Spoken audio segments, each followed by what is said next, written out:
If someone told me a few years ago the names of the directors I would have worked with, I'd have laughed. Someone had told you a few years ago the characters you would freaking be playing, I would have laughed too. Look at this. Oh my god. Oh my god. Because this is what I do with my time. I read old magazines of him.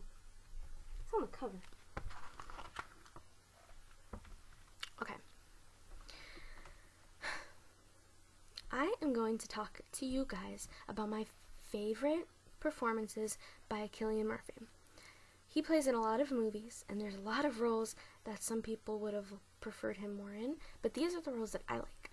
These are the roles that make him amazing to me. To me. I'll start off my list, because I don't know how long this is going to take, and I don't have the time, because I accidentally did not press record. And I was talking to myself, and you know how awkward that is. That is awkward. And didn't record. So I'm pissed. So, here is my top 5 favorite performances by Cillian Murphy. Things look beautiful when they're away from you. Things look beautiful when they're so new. And things look beautiful when they're away from you, but they seem to stay away from you. Number 1 would have to be his movie, Watching the Detectives. He plays this nerdy lover of films, owner of a video store, Neil. His love interest is Violet, played by Lucy Liu. Both have really interesting personalities. One is outgoing and wild, which is Violet, and she clashes with Neil's character, which is reserved. I can't really say much. He's reserved. He doesn't do anything. He just focuses on his video store, and he just focuses on film. That's it. That's all he talks about. Even when he's with Lucy Liu, I'm just gonna call her Lucy Liu. I don't really like the name Violet. Even when he's with Lucy Liu, he just discusses film. He's just like, is there anything on TV? What is there to watch? He's obsessed. But Lucy Liu is obsessed with living on the edge. She's always doing something reckless, and this film, it doesn't really have a plot or anything. It just shows their relationship and how it grows. The reason why I thought this was a cute character that he played is because he's able to transform himself into like this funny guy towards the end of the film. He shows Lucy Liu that he is capable of being outgoing. He kind of proves his love to her. It's cute, and I thought it was adorable, and that's why it made my list. Things look beautiful when they're away from you. Things look beautiful when they're so new. And things look beautiful when they're away from you, but they seem to stay away from you. Number 4. The movie On the Edge. I don't know if a lot of people have seen this movie. It's not really a good movie. It's a decent movie, but it's not good. It's has room for character development. It's the type of movie you watch when there's nothing really else to watch. But it's good. I mean, it's not boring. It's actually interesting. So Cillian Murphy plays this man named Jonathan Breach, who just came from a funeral because his father committed suicide. He is depressed as well, so he does a lot of reckless things, which is something completely different from Neil. Jonathan is able to live life dangerously because he... How can I explain this character? He doesn't want to die, but he doesn't want to live. He wants to do whatever he wants. And one of the things he does is he steals a convertible, drives it over a cliff at 50 miles per hour with the top down, and he just sits there, arms crossed, closed his eyes. He just sits there, but miraculously he doesn't die. He ends up going into a mental hospital, med house. He ends up going there, and he meets a lot of interesting characters. Well, not a lot, just a few characters from his group. And he meets this girl named Rachel. He immediately hits on her because he doesn't really care. He hits on her. He tries to get with her a few times. And Rachel actually has a problem too. She hurts herself in order to become aroused by seeing her own blood. Jonathan is creeped out by it, but eventually he starts asking the doctor, why is she like this? And he doesn't really give her him an answer. He's just like, she's dangerous, stay away from her. See, there's so much room for character development. It was crazy. Like, nobody knows why she does it. We know that her mom dies, but it doesn't relate to the blood thing. So Jonathan has this monologue when he's with his doctor, and this is the reason why I love the character. He was able to talk about suicide, and he was able to show the audience how, if you haven't experienced suicide, you have no business talking about it. The way he looks at you, and the way he looks at the doctor, but of course the audience sees it. The way he looks at you, and the way he delivers the message is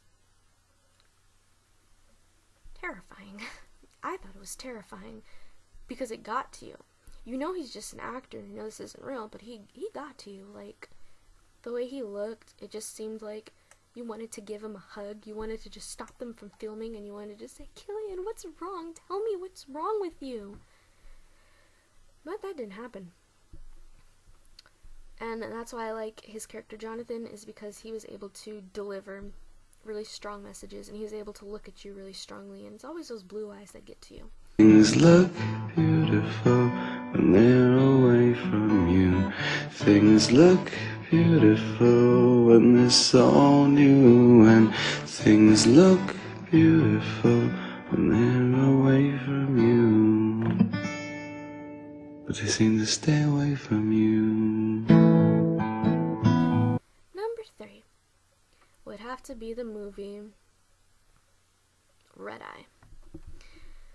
Now, Red Eye was an okay movie, and the reason why it was okay was because I really wanted Jack Ripner to take Rachel McAdams' character Lisa and become obsessed with her. I thought the movie, I didn't read about it, and I thought the movie was going to be just about that. There's a stalker on the plane, and he just wants her. The way he looks at her at the beginning of the movie, it shows that he wants her. He looks at her like she's this amazing creature. She's an angel. And the way he talks to her... Taste okay? That's fine. You sure? Because we can always get you that sea breeze. Honestly, no, actually, why am I saying that? He doesn't really talk to her like all flirty. He just talks to her normal plain talk. Cillian, plays a really, like, business type, strong persona type man. He has these certain qualities that make you terrified of his character, but then at the same time, you want him to do the same thing. You want him to threaten you on a plane. Well, at least that's what I wanted. So basically, Jack Ripner is telling Lisa that he's an assassin and she needs to make the freaking call. This would have ended perfectly. She just needed to make the call to her dad, so the political guy that he's going to assassin will die, because she's a manager and she has the ability to switch rooms around, and that's all she needed to do. She needed to call her hotel, and that could have happened. Easily could have happened. She didn't, and every time she didn't call, there would be consequences, blah blah. But the one scene that really made me think that he was in love with her was the bathroom scene. It was a famous scene in my opinion because he was like her choking her, wrestling her, trying to get her to understand that he means business. And the reason why I thought he was gonna become obsessed with her is the way he looks at her after she says, "You don't have to do this, any of this," and he's just like, he's smiling like, okay, this is funny that you're actually telling me this. I'm an assassin, you can't really tell me this isn't my job, this is how I get paid. But then it's like he's thinking about it and he's asking her like personal questions, and it's like they're having a moment. It's cute. Then after that moment is done, then there's just chase scenes. She shoots him at the end. It's stupid because you don't kill Cillian. You don't kill Cillian. I love his name. He plays all these bad not bad, that's a horrible. He plays all these villains, and it's just funny that his name's Cillian. Sorry. Okay. So Things look beautiful when they're away from you. Things look beautiful when they're so new. And things look beautiful when they're away from you. But they seem to stay away from you. number 2, Disco Pigs. Disco Pigs is about these two teenagers who live life through each other. They don't talk to anybody, they don't do anything to anybody, they just live every day doing the same routine. Cillian plays the character Pig, and what happens is the two were born at the exact same hospital, the two were born at the exact same time, and now they're neighbors, and they're friends. It shows two different types of love. Runt shows a love where she needs him as a friend, a buddy, a brother, somebody she could see comfort in, while Pig sees it kind of differently. And we see it over and over, how he really feels about Pig. Not about Runt. I hate their nicknames. Never can get it right. About Runt. Cillian takes on this troubled teen who is he's so mentally disturbed. He feels like without Runt, he can't live. And it shows when his emotions are out of control. He shows it in another bathroom scene. He does all these crazy scenes in a bathroom, and it's funny. He's in a bathroom and he realizes he can't share the same feelings as he does. Well, Runt can't share the same feelings as he does, and he feels like he's losing her, so he freaks out. He becomes crazy. He just lashes out. He's crying. He doesn't know what to do. He doesn't know how to control himself, and you do not want to know what he does after this happens. You just do not want to know. But yeah, he plays a really chilling, creepy, psychotic teen who's overly obsessed. Yep, that's Disco Pigs. My favorite movie of all time, my favorite performance of him of all time, and it's my opinion, because I love the Batman series. So number 1, Batman Begins, as his portrayal of Jonathan Crane, the Scarecrow. Things look beautiful when they're away from you. Things look beautiful when they're so new. And things look beautiful when they're away from you. But they seem to stay away from you. Jonathan Crane's history is dark. Like, if you read the comics, you'd know it's dark. If you just watch Batman Begins, he doesn't play a really big role. I was disappointed that he only did like cameos after the first movie. I really thought they were gonna talk more about his character, but they didn't. I guess it's okay. I mean, the comics, they brought him out and they stopped and they brought him out again. It was weird. But Cillian plays this guy who seems to have a hold on the law. He's a doctor and he sentences people to Arkham Asylum if he feels they are insane or there's something wrong with them. Of course, he's abusing his power because the only thing he wants to do is he wants to test out his drug.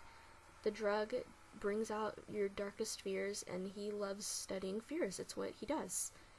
And he reminds Rachel that's what he does. He tells her that's what he does. He's a confident, strong guy. Of course, when he meets Batman, he's not all so confident anymore. He just wants the police involved. He's smart. He's a really smart character.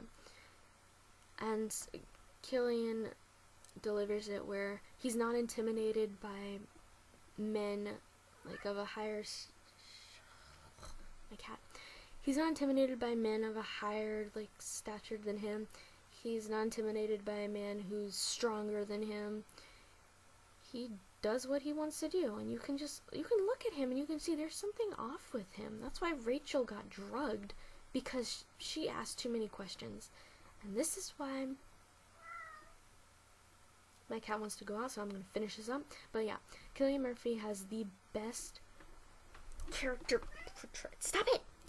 He has the best character portrayals, and if Batman Begins was not on this list, I would put Disco Pigs in first, and then I would put the movie Breakfast on Pluto. Watch the movie Breakfast on Pluto after you see the movie Red Eye.